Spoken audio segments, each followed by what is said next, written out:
میں تم سے اپنا ایک کام لینا چاہتا ہوں اور بدلے میں تمہارے لیے تحفظ کے کچھ لمحات مہیا کرنا چاہتا ہوں۔ اگر تم میرے کام پر آمادہ ہو جاؤ تو میں تمہارے تحفظ کا وعدہ کرتا ہوں۔ ہزار آنکھیں بھی تمہارے ارد گرد بکھر جائیں تو تمہیں اس نگاہ سے نہیں دیکھ سکتی جو تمہارے لیے پریشان کن ہے، لیکن تمہیں ایک ایسی حقیقت کو منکشف کرنا ہوگا جس کی تفصیل ابھی تک سیغہ راز میں ہے۔ میں تمہاری باتیں سمجھنا چاہتا ہوں۔ تمہیں ایک مختصر سی کہانی سننا پڑے گی، لیکن اس وقت جب تم یہ وعدہ کر لو کہ تم میرے کام آنے کے لیے تیار ہو۔ میں نے ایک لمحے کے لیے کچھ سوچا، ان الفاظ پر غور کیا۔ اس کی شخصیت کا سب سے پراسرار پہلو تو یہی تھا کہ وہ ہو میرا ہم شکل تھا، اور اس کے بعد اس کی باتیں وہ یہ کہنا چاہتا تھا کہ وہ اس دنیا میں زندہ نہیں، یعنی کوئی ایسی روح جو مجھ سے کام لینا چاہتی ہے۔ اپنے آپ پر شدید ہنسی آنے لگی۔ پتہ نہیں وہ کون سا دن تھا جب میں اپنی ماں کے شکم سے نمودار ہوا۔ غالباً اس دن روحیں اپنا عالمی دن منا رہی تھیں اور میں ان کی زد میں آ گیا۔ اب تک تو زندہ ہوں، میں تو یہی سب کچھ ہوتا چلا گیا، خود حماقتیں کیں اور دوسروں کی حماقتوں کا شکار ہوتا رہا۔ اب ایک بار پھر ایسی شخصیت سے واسطہ پڑ رہا تھا۔ بہرحال ذہنی طور پر میں نے اپنے آپ کو اس کے لیے آمادہ کر لیا۔ جو الفاظ اس نے کہے تھے وہ تو میرے لیے بڑے ہی حوصلہ افزا تھے۔ اگر ایسا ہو جائے تو بڑی آسانی ہو جائے گی، اور کچھ صحیح نہ صحیح کم از کم عارضی طور پر تو تھوڑا سا سہارا مل جائے گا۔ ان تمام سوچوں میں ڈوبا ہوا میں صورتحال کا تجزیہ کرتا رہا۔ وہ امید بھری نگاہوں سے مجھے دیکھتا رہا تو میں نے کہا، ٹھیک ہے، تم مجھے یہ بتاؤ کہ مجھے کیا کرنا ہوگا۔ شکریہ میرے دوست، وہ غمزدہ لہجے میں بولا۔ پھر اس نے مجھے ایک انتہائی عجیب و غریب کہانی سنائی، ایسی کہانی جسے سن کر میں اپنی مشکل بھول گیا۔ اس نے کہا، اور یوں سمجھ لو کہ ان حقیقتوں کو منکشف کرنا میری زندگی کا اہم پہلو ہے۔ وہ نہ جانے میری روح کو کون کون سے ویرانوں میں بھٹکتی پھرے گی۔ تمہارا مطلب ہے کہ مجھے رام نگر جانا ہوگا؟ ہاں، اور تمہارا نام سلطان ہے اور تمہارے دوست کا نام زاہد۔ بالکل ٹھیک، میری تمام حقیقتیں تمہارے علم میں آ چکی ہیں۔ اگر کوئی سوال ہے تو کر ڈالو۔ میں نے کچھ دیر تک سوچا اور کچھ دیر کے بعد گردن جھٹک کر بولا، نہیں، کوئی ایسا سوال نہیں ہے۔ تو پھر تم تیار رہو، میرا خیال ہے کچھ فاصلہ باقی رہ گیا ہے اور اس کے بعد تم رام نگر پہنچ جاؤ گے۔ ٹھیک ہے، میں جانتا ہوں، میں نے جواب دیا، اور وہ مسکرا کر اپنی جگہ سے کھڑا ہو گیا اور پھر بولا، اور اس کے سلے میں اگر ممکن ہو سکا تو میں تمہاری بھی کچھ خدمت کروں گا۔ اس کی پھیکی سی سانس لے کر رہ گیا۔ میں نے دل میں سوچا کہ دوست، جو خدمت تم کر رہے ہو اس وقت وہ میرے لیے سب سے زیادہ اہمیت کی حامل ہے۔ وہ اپنی جگہ سے اٹھا اور واپس اسی طرف چل پڑا جس طرف سے آیا تھا۔ میں اسے دیکھتا رہ گیا۔ ایک لمحے کے لیے دل چاہا کہ آگے بڑھ کر دیکھوں کہ وہ کہاں جاتا ہے، لیکن پھر اپنے آپ کو سوچ کر خاموش ہو گیا۔ نہ جانے کیوں دل کی ایک عجیب سا احساس ہو رہا تھا کہ جن حالات میں اس وقت پھنسا ہوا تھا، انہی حالات میں میری زندگی کی صورت نکل آئی ہے۔ آخر کار ٹرین رام نگر کے اسٹیشن پر جا رکی اور میں پلیٹ فارم پر رام نگر کا بورڈ دیکھ کر اپنے مختصر سے سامان کو ساتھ نیچے اتر گیا۔ رام نگر ایک اچھی خاصی آبادی تھی۔ اسٹیشن کے باہر خاصی چہل پہل نظر آ رہی تھی۔ جو پتہ مجھے دیا گیا تھا، میں اس پتے پر ایک ٹیکسی میں بیٹھ کر چل پڑا۔ ٹیکسی نے مجھے ایک قبرستان کے پاس چھوڑ دیا اور یہیں مجھے وہ بنگلے نظر آ رہے تھے جہاں زاہد کا قیام ہو سکتا تھا۔ اس وقت آسمان پر بادل چھائے ہوئے تھے اور ان کی وجہ سے اچھی خاصی تاریکی پھیلی ہوئی تھی۔ ہوا بہت ٹھنڈی تھی اور جس بنگلے کے سامنے میں اترا تھا اس کے باہر لگے ہوئے درخت سرسرا رہے تھے۔ میں نے ہاتھ میں دبا ہوا اٹیچی زمین پر رکھا اور بنگلے کی بیل بجائی۔ پھر ایک بوڑھے آدمی نے دروازہ کھولا۔ اس کے حلیے سے اندازہ ہو رہا تھا کہ وہ ملازم ہے۔ اس نے سوالیہ نظروں سے مجھے دیکھا تو میں نے کہا، میرا نام سلطان ہے اور ڈاکٹر زاہد نے مجھے طلب کیا ہے۔ آپ کو انتظار کرنا پڑے گا، ویسے تھوڑی دیر پہلے وہ آپ کا انتظار کر رہے تھے۔ میں نے گردن ہلائی اور بنگلے کے احاطے میں داخل ہو گیا۔ کچھ دیر کے بعد میں نے ایک سجے سجائے ڈرائنگ روم میں داخل ہو گیا۔ ڈرائنگ روم خاصا قیمتی سامان سے سجا ہوا تھا۔ میں وہاں بیٹھ کر انتظار کرنے لگا۔ ملازم نے پوچھا، جناب عالی، آپ کے لیے کچھ لاؤں؟ نہیں شکریہ، ڈاکٹر زاہد آ جائیں پھر کچھ لے لوں گا۔ جی بہتر۔ اور کچھ دیر کے بعد وہ آ گیا جس کا مجھے شدت سے انتظار تھا۔ اس نے گرم جوشی سے مجھ سے مصافحہ کرتے ہوئے کہا، سناؤ سلطان، کیسے ہو تم؟ بظاہر تو بہت بہتر لگ رہے ہو۔ میں بالکل ٹھیک ہوں ڈاکٹر، تم اپنے بارے میں بتاؤ۔ میں نے اسے غور سے دیکھتے ہوئے کہا۔ اسے مجھ پر ذرا برابر بھی شبہ نہیں ہو سکا۔ اس کا جسم کسرتی تھا اور چہرہ پرجوش۔ نیلی آنکھیں زندگی سے بھرپور تھیں، لیکن ان آنکھوں میں ایک انتہائی پراسرار سی چمک تھی۔ اس نے مجھے دیکھتے ہوئے کہا، اور یقیناً اب تک تم ڈاکٹر بن چکے ہوگے سلطان، کیا کہیں پریکٹس کرتے ہو؟ نہیں، میں نے پریکٹس نہیں کی۔ ویسے میرا خیال ہے تمہارے ساتھ زیادتی ہوئی ہے، میں اس زیادتی کا ازالہ کروں گا۔ کیوں؟ تم پر تو یہ فرض عائد نہیں ہوتا۔ چھوڑو، اچھا یہ بتاؤ میری صحت کیسی ہے؟ بہت شاندار، یقیناً تم ایک تندرست انسان ہو، صرف ظاہری طور پر۔ اچانک ہی اس کے لہجے میں اداسی آ گئی۔ کیوں، کیا بات ہے؟ میرا دل بہت کمزور ہو چکا ہے اور میں نے تمہیں اسی لیے تکلیف دی ہے کہ مجھے کوئی جسمانی تکلیف ہو تو تم میری دیکھ بھال کر سکو۔ عجیب سی بات کر رہے ہو ڈاکٹر ہو کر، تم ایک ایسے شخص پر بھروسہ کر رہے ہو جو خود ڈاکٹر نہیں۔ تم میری بات ابھی نہیں سمجھ سکو گے، میں نے تمہیں اپنے علاج کے لیے نہیں بلایا ہے، میں تمہیں اپنی اس عجیب کیفیت کے بارے میں بتانا چاہتا ہوں۔ میں اس کو اس وقت خود نہیں سمجھ سکا میرے دوست، لیکن نہ جانے کیوں مجھے اس بات کا یقین ہے کہ تم میری اس بیماری کو سمجھ سکو گے۔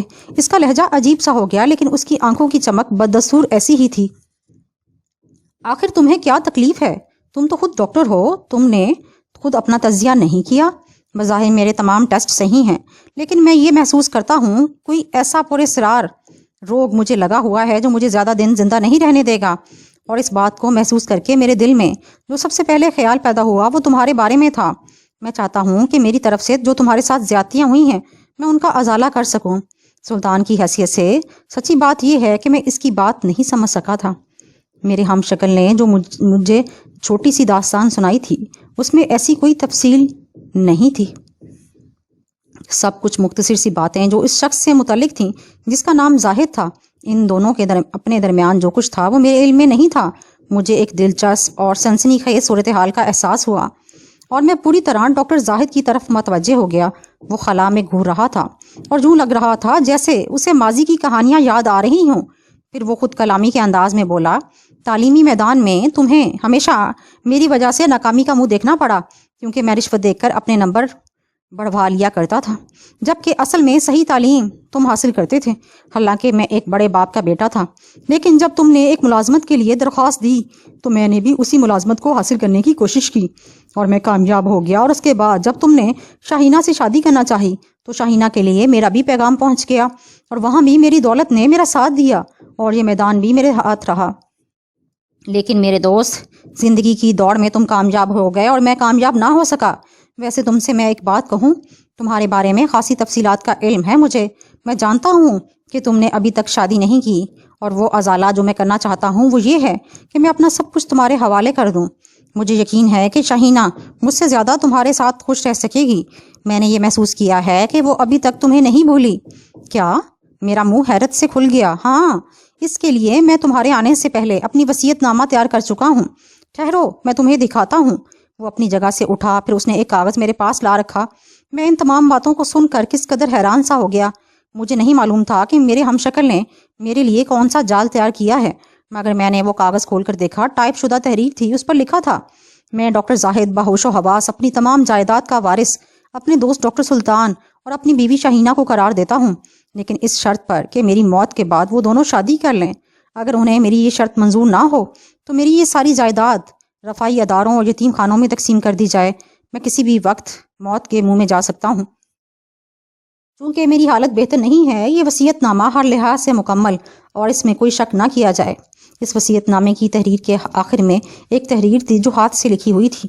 تحریر یوں تھی کہ میں اپنے دوست ڈاکٹر خان سے یہ درخواست کرتا ہوں کہ مرنے کے بعد مجھے فوراً دفن نہ کیا جائے، بلکہ زیر زمین تہ خانے میں ایک بڑی الماری موجود ہے، اس میں خاص قسم کے کپڑے رکھے ہوئے ہیں، وہیں پر ایک تابوت بھی موجود ہے۔ میری موت کے بعد مجھے یہ کپڑے پہنا کر اس تابوت میں رکھا جائے، اسی سے میری روح کو سکون ملے گا۔ میرا دوست سلطان میری اس بات پر ضرور عمل کرے گا، مجھے اس کا یقین ہے۔ میں نے یہ وصیت نامہ پڑھ کر اس زاہد کی طرف دیکھا، وہ انتہائی پراسرار انداز میں مسکرا رہا تھا۔ میں نے بھی اس سے دیکھا اور کہا، کیا یہ سب کچھ ایک دلچسپ مذاق نہیں؟ نہیں، تم یقین کرو، ایسی کوئی بات نہیں۔ تمہاری بیوی کہاں ہے؟ کیا وہ تمہاری اس بیماری سے پریشان نہیں ہے؟ نہیں، اس نے پرسکون لہجے میں کہا۔ کیا مطلب؟ اس بیچاری کو تو ابھی تک میری اس بیماری کے بارے میں معلوم ہی نہیں۔ میں جانتا ہوں اسے مجھ سے بہت محبت ہے، اگر اسے پتہ چل گیا تو وہ خود بیمار پڑ جائے گی، لیکن میں اس سے درخواست کرتا ہوں کہ میری موت کے بعد اسے خوش رکھنا۔ میں نے خاموشی سے اسے دیکھا اور ایک عجیب و غریب کیفیت تھی، لیکن بہرحال ان دلچسپ حالات نے مجھے کم از کم کچھ عرصے کے لیے میرے ماضی سے دور کر دیا تھا، اور میں اس خوف سے کو اپنے دل میں محسوس نہیں کر رہا تھا جس کا میں مستقل شکار ہو رہا تھا۔ بہرحال اس کے بعد مجھے اپنی اس عمارت کے بارے میں تفصیلات بتاتا رہا اور میں ان تفصیلات کو نوٹ کرتا رہا۔ پھر وہ اچانک جیسے کسی خواب سے چونک پڑا اور اس نے میری طرف دیکھ کر مسکراتے ہوئے کہا، تم بھی کیا سوچ رہے ہوگے کہ مصیبتیں اس طرح گلے پڑ جاتی ہیں، لیکن میرے دوست یہ بات میں اچھی طرح جانتا ہوں کہ زمانہ طالب علمی میں جب ہم تینوں یونیورسٹی میں پڑھتے تھے تو تم شہینہ کو کتنا چاہتے تھے، اور وہ بھی شاید تمہاری طرف متوجہ تھی، لیکن بعد میں میری کوششوں نے اسے تم سے دور کر دیا۔ آج اگر وہ تمہارے قریب آ رہی ہے تو میں خود تمہیں اس کے حصول کی پیشکش کر رہا ہوں، تو مجھے یقین ہے کہ تم اس سے نہیں کتراؤ گے۔ کبھی کبھی زندگی ایسے دلچسپ کھیل بھی کھیلتی ہے۔ وہ پھیکے سے انداز میں مسکرایا اور بولا، ہے نا خود غرضی کی بات، انسان بڑا خود غرض ہوتا ہے۔ تمہارے آتے ہی میں تمہیں اپنی رام کہانی سنانے بیٹھ گیا، یہ تک نہیں سوچا کہ تم ایک طویل سفر سے تھک گئے ہوگے۔ آؤ میں تمہارا کمرہ دکھا دوں، تم آرام کرو۔ میں نے اصل میں یہ ساری باتیں اس لیے تمہیں ایک دم بتا دی کہ ہو سکتا ہے میری عمر وفا نہ کرے اور میں بہت جلد کسی حادثے کا شکار ہو جاؤں، لیکن میرے اندر جو چھٹی حص ہے نا، وہ مجھے بتا رہی ہے کہ یہ کام بہت جلد ہونے والا ہے اور اس کے لیے کوئی طویل وقت درکار نہیں۔ چلو چھوڑو، آؤ، تم سے تو معذرتیں کرنی پڑ رہی ہیں، اور یہ مجبوری بھی ہے، انسان کیا کر سکتا ہے زیادہ سے زیادہ۔ پھر کچھ دیر کے بعد مجھے ایک کمرے میں لے آیا۔ اس کی شاندار رہائش گاہ میں یہ بیڈ روم بھی نہایت شاندار تھا، زندگی کی ہر آسائش یہاں موجود تھی۔ اس نے کہا، یہ تمہارے لیے تیار کرایا ہے میں نے، میرا ملازم تمہارے پاس آئے گا، کوئی ضرورت ہو تو اسے بتا دینا۔ اچھا اب میں چلتا ہوں، یہ کہہ کر وہ وہاں سے چلا گیا۔ میں نے ایک گہری سانس لی اور اپنی تقدیر کو پھوڑنے لگا۔ کیا ہے یہ سب کچھ؟ مشکلات سے بھاگ کر یہاں آیا تھا، لیکن یہاں بھی ایک دلچسپ مشکل نے میرے اوپر چادر ڈال دی۔ غسل خانے وغیرہ سے فراغت حاصل کرنے کے بعد بستر پر آ کر لیٹا ہی تھا کہ ملازم نازل ہو گیا۔ جوان آدمی تھا، رنگ ضرورت سے زیادہ کالا تھا، سفید دانتوں کی نمائش کرتا ہوا بولا، نجیب ہے جی ہمارا نام، اور ہمیں حکم دیجئے کہ آپ کی کیا خدمت کریں۔ صرف ایک خدمت کرو نجیب، وہ یہ کہ مجھے آرام سے سونے دو، اور جب تک میں خود نہ جاگوں مجھے نہ جگاؤ۔ اچھا جی، یہ تو کام ہی نہیں، ہم چلتے ہیں۔ یہ کہہ کر وہ واپسی کے لیے مڑا۔ عجیب، میری بات سنو۔ جی جناب، جی صاحب جی، وہ تیری بیگم صاحبہ کہاں ہیں؟ وہ تو کسی سہیلی کے ہاں گئی ہیں صاحب جی۔ ٹھیک ہے جاؤ، میں نے کہا اور وہ چلا گیا۔ بستر پر لیٹ کر میں نے آنکھیں بند کر لی تھی۔ ساری سوچوں میں ایک ہی سوچ تھی کہ جن حالات سے گزرنا پڑ رہا ہے اس کے بعد یہ آرام گاہ پرسکون تھی۔ ویسے وہ شخص جس کا نام سلطان تھا اور جو یقینی طور پر ایک پراسرار روح تھی، میرے لیے ایک بہت ہی دلچسپ سامان کر گیا تھا۔ یقینی طور پر ایک پراسرار روح تھی، اور جیسا کہ یہ حضرت فرما رہے ہیں کہ یہ اس دار فانی سے کوچ کر رہے ہیں اور اپنا مال و اسباب ماں اپنی مسز کے میرے حوالے کر کے ایک اثار کر رہے ہیں۔ یعنی اندازہ ہو رہا ہے ان کی گفتگو سے کہ اصل معاملہ کیا ہے۔ سلطان نامی شخص دوران تعلیم ان کا دوست تھا، وہ غریب تھا اور یہ امیر۔ انہوں نے اس کا ہر طرح سے راستہ روکا، تعلیمی میدان میں بھی اسے پیچھے چھوڑ دیا اور اپنی دولت کے بل پر خود پوزیشن حاصل کرتے رہے۔ جس لڑکی سے اس نے محبت کی، اس نے اسے بھی ہتھیا لیا اور اب اس کے لیے اثار کر رہے ہیں، اور وہ حضرت اپنی روح کو تسکین دینے کے لیے اپنے تمام اثاثے اپنے ہم شکل کے سپرد کر گئے ہیں۔ ویسے بات بری نہیں تھی، اتنی دولت اور ایک خوبصورت لڑکی اگر اس انداز میں مل رہی ہے تو ان حضرت کو جلد از جلد یہ دنیا چھوڑ دینی چاہیے۔ جب اثار کر رہے ہیں تو اتنا اور صحیح۔ میں خود ہی اپنی سوچ پر ہنسا اور اس کے بعد آنکھیں بند کر کے میں گہری نیند سو گیا۔ پھر نہ جانے کتنا وقت گزرا تھا کہ کسی نے میری ٹانگیں جھنجھوڑ کر مجھے اٹھا دیا۔ کچھ لمحے تو حالات کا صحیح اندازہ ہی نہ ہو سکا، لیکن جب غور کیا تو ٹانگیں ہلانے والا شخص ڈاکٹر زاہد کا نوکر نجیب تھا۔ اس کے چہرے پر ہوائیاں اڑ رہی تھیں۔ اس نے کہا، ڈاکٹر صاحب، بڑے صاحب بری حالت میں ہیں، جلدی چلیے۔ کیا ہوا؟ میں نے بھی پریشان لہجے میں پوچھا۔ پتہ نہیں، آپ چل کر دیکھیے۔ بہرحال نیند سے جاگا تھا، چنانچہ کسی قدر بدحواسی سی تاری تھی۔ دوڑتا ہوا وہاں پہنچا تھا جہاں زاہد تھا۔ اس نے دونوں ہاتھوں سے سینہ پکڑا ہوا تھا، اس کی پیشانی پسینے سے تر تھی، رنگ پیلا ہو رہا تھا۔ وہ دونوں ہاتھوں سے اپنا سینہ مسل رہا تھا۔ جلدی کرو، کہا تھا نا میں نے تم سے سلطان، میں نے تم سے کہا تھا نا مجھے جلدی تہ خانے میں لے چلو، اور جیسا کہ میں نے تمہیں بتایا ہے مجھے شاہینہ کے آنے سے پہلے تابوت میں پہنچا دو۔ میں نے گہری نگاہوں سے اس کا جائزہ لیا۔ یہ شخص میری نگاہوں میں انتہائی پراسرار تھا۔ میں بالکل نہیں سمجھ پایا کہ وہ جو کچھ کہہ رہا ہے اس میں کہاں تک سچائی ہے، لیکن اس وقت اس کی جو حالت تھی وہ واقعی حیران کن تھی۔ میں نے ایک بار پھر کہا، شاہینہ کہاں ہے؟ نہیں آئی ہے، وہ ابھی تک اپنے دوست کے ہاں گئی ہے۔ وہ ایک بار زور سے کانپا اور پھر اس کا جسم ایک طرف ڈھلکتا گیا۔ نجیب نے خوفزدہ لہجے میں کہا، کیا ہوا؟ کیا ہو گیا؟ میں نے اس کی نبض اور دل کی کیفیت کا جائزہ لیا۔ مجھے حیرت ہو رہی تھی کہ کیسا عجیب اتفاق ہے، اس نے اپنی وصیت پہلے تیار کر لی تھی، اپنے دوست کو طلب کر لیا تھا۔ یہ سب ایک الگ بات ہے کہ سلطان خود بھی اس دنیا میں نہیں تھا اور اس کا ہم شکل ہونے کی حیثیت سے میں اس چکر میں پھنس گیا تھا، اور اب یہ اندازہ ہو رہا تھا کہ اس میں زندگی باقی نہیں رہی۔ مجھ پر حیرتوں کے دورے پڑ رہے تھے۔ پھر میں نے نجیب کی طرف دیکھا اور کہا، تمہارے مالک اب اس دنیا میں نہیں ہیں، ویسے انہوں نے وصیت کی تھی کہ انہیں مرنے کے بعد تہہ خانے میں لے جایا جائے اور تابوت میں رکھ دیا جائے۔ کیا تمہیں اس تہہ خانے کے بارے میں معلومات ہیں؟ صاحب نے یہ وصیت کی تھی؟ نجیب نے آنسو بھری آواز میں پوچھا۔ اس کے چہرے کا رنگ بھی فک ہو رہا تھا۔ میں نے اندازہ لگایا کہ بہرطور وہ ایک وفادار ملازم ہے۔ میں نے اس سے کہا، ہاں نجیب، بڑی عجیب بات ہے، میں سخت حیران ہوں کہ یہ سب کیا ہوا ہے، مگر خیر تم میری رہنمائی کرو۔ یہ صاحب، وہ مجھے اپنے پیچھے آنے کا اشارہ کرتا ہوا ایک طرف بڑھ گیا۔ اس میں کوئی شک نہیں کہ بعض اوقات انسان کوشش کے باوجود انسانی ہمدردی کو اپنے آپ پر اس طرح طاری نہیں کر سکتا۔ یہ ساری چیزیں ایک طرح سے غیر فطری معلوم ہوتی ہیں۔ اس شخص کی موت کا مجھے کوئی خاص صدمہ نہیں ہوا تھا۔ بظاہر میں اس کے دوست کے بدلے میں یہاں آیا تھا، لیکن پھر بھی اس کا دوست نہیں تھا میں۔ اچانک ہی میرے دل میں ایک اور احساس ابھرا۔ ویسے تو زندگی میں بہت سے اچھے مرحلے آئے، ایک آدھ مرتبہ کچھ دلچسپ صورتحال بھی پیش آ گئی تھی، روفی یا گلنار کا سلسلہ، لیکن اب ایک ایسی لڑکی یا عورت کو مجھے انعام میں دیا گیا تھا جس کے بارے میں ڈاکٹر زاہد کا کہنا تھا کہ سلطان کی حیثیت سے یونیورسٹی میں اس سے محبت کرتا تھا۔ میرے ذہن میں یہ شیطانی تصور آیا، دولت اور عورت ایک ساتھ۔ چنانچہ دماغ پر ایک نشہ سا طاری ہونے لگا۔ میرے لیے یہ ضروری نہیں تھا میں زاہد کی وصیت پر عمل کرتا اور اسے لے جا کر تابوت میں لوٹاتا، لیکن اسے عجیب و غریب وصیت کو جان کر مجھے تجسس تھا کہ میں اس تابوت کو دیکھوں جس میں لیٹنے کے بعد زاہد نے بے چینی سے اظہار کیا تھا۔ بہرحال ملازم نجیب مجھے ساتھ لے کر اس تہہ خانے میں پہنچا۔ وہاں پہنچنے کے بعد مجھے معلوم ہوا کہ تہہ خانے میں ڈاکٹر زاہد نے اپنی لیبارٹری بنا رکھی ہے۔ اس لیبارٹری کو دیکھ کر میری آنکھیں پھٹی کی پھٹی رہ گئیں۔ بلا شبہ وہ ایک شاندار میڈیکل لیبارٹری تھی، ایسی لیبارٹری کہ اگر میں ڈاکٹر ہوتا تو اس لیبارٹری پر فخر کرتا۔ تہہ خانہ لیبارٹری کے مزید نچلے حصے میں تھا اور اس کا چور دروازہ لیبارٹری میں ہی کھلتا تھا۔ شاہد ڈاکٹر زاہد کا بہت ہی خاص، بہت ہی قابل اعتماد ملازم تھا، کیونکہ اسے ڈاکٹر زاہد کے نام تمام راز معلوم تھے۔ چنانچہ اس نے وہ چور دروازہ کھولا جو تہہ خانے میں جاتا تھا اور ہم زینہ طے کر کے نیچے اتر آئے۔ تہہ خانے میں بھی تہہ خانوں کی نسبت خاصا صاف ستھرا اور کافی کشادہ تھا، البتہ وہاں کچھ حبس تھا اور ایک مدھم روشنی والا بلب جل رہا تھا۔ تہہ خانے کی آخری دیوار کے ساتھ میں نے ایک تابوت رکھا دیکھا، بالکل نیا بنایا ہوا تھا اور خوبصورت تابوت تھا۔ میں نے قریب پہنچ کر اس کا ڈھکن کھولا تو میری آنکھیں پھٹی کی پھٹی رہ گئیں۔ تابوت میں ایک آرام دہ گدا بچھا ہوا تھا، لیکن وہ زیادہ اونچا نہیں تھا۔ سرہانہ اتنا اونچا تھا کہ ڈھکن بند کرنے پر لاش کا سر ضرور ڈھکن سے ٹکرائے۔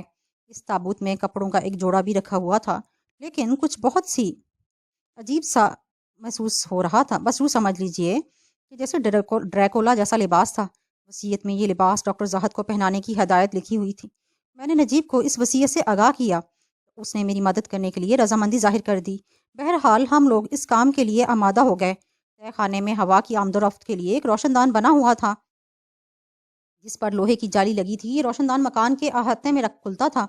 ہم نے لاش کو لوہے کی جالی عجیب و غریب کپڑے پہنا کر تابوت میں رکھا تو باہر بڑے زور کی بجلی چمکی اور تہہ خانہ اس سے بالکل روشن ہو گیا۔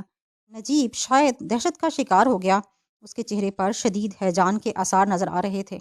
اس کے حلق سے کئی دلخراش چیخیں نکل گئیں اور میں نے اس کا ہاتھ پکڑ لیا۔ بڑی مشکل سے وہ اعتدال پر آیا تھا، یہ محسوس کر کے کہ وہ ایک عجیب و غریب کیفیت کا شکار ہے۔